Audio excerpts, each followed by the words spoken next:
Hey guys, welcome back to another episode of HP Boost. Today I'm going to talk about a somewhat controversial Smash related topic, and that is hand health with the GameCube controller. So is there a good way or a bad way to hold the controller, and what do we need to pay attention to in order to keep our hands healthy? This is something obviously it's quite a few questions and comments about, and it is completely misunderstood. Hand health in Smash and gaming in general is not as complicated as we think it is.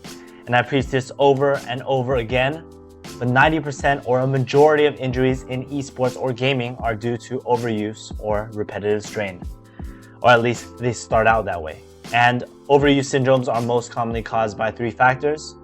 I'll mention these again. They are playing too much, poor wrist position, so ergonomics and posture, and poor wrist and hand conditioning. Strength, endurance, flexibility, or motor coordination. Anyways, I want to start by talking about how we hold the GameCube controller. We often overcomplicate this discussion because of grip style, but let me make it simple for you guys. The way to approach holding the controller for better health starts with wrist position. And this is the very first thing you have to pay attention to when you are looking at how to hold the GameCube controller. So when holding the controller, it should be held in a neutral position, meaning it shouldn't be bending down towards the ground and it shouldn't be bending up towards the ceiling. And those that have pinky-sided wrist pain are most commonly bending their wrist down towards the ground in their resting hand position.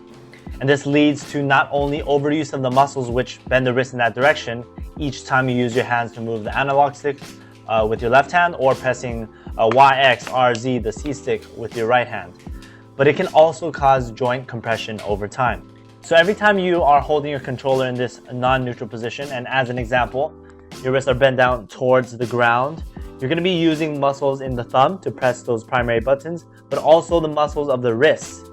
And you're doing that over and over and over again over the couple hours that you play on NetPlay or over the time that you're playing in a competition.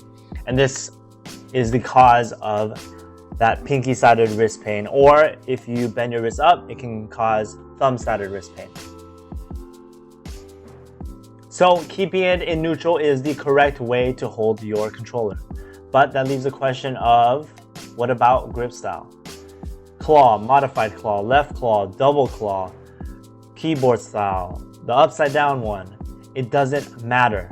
While some of these positions do increase the physical stress with each action, and that's either an increase of the actual distance that needs to be covered or a change in the distribution of the muscles being used, the difference between the standard grip and all these other styles in terms of the overall stress on our actual tendons is minimal.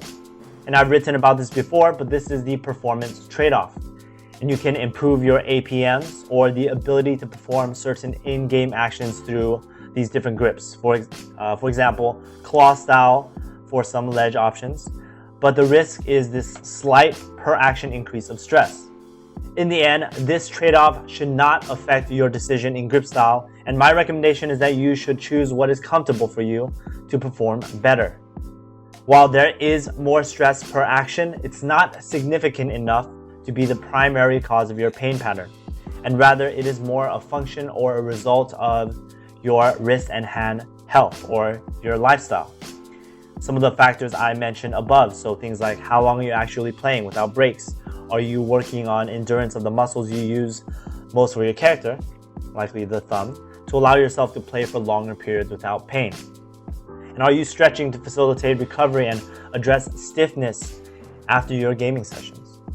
So dedicating time to improve these will provide more benefit than changing your grip style.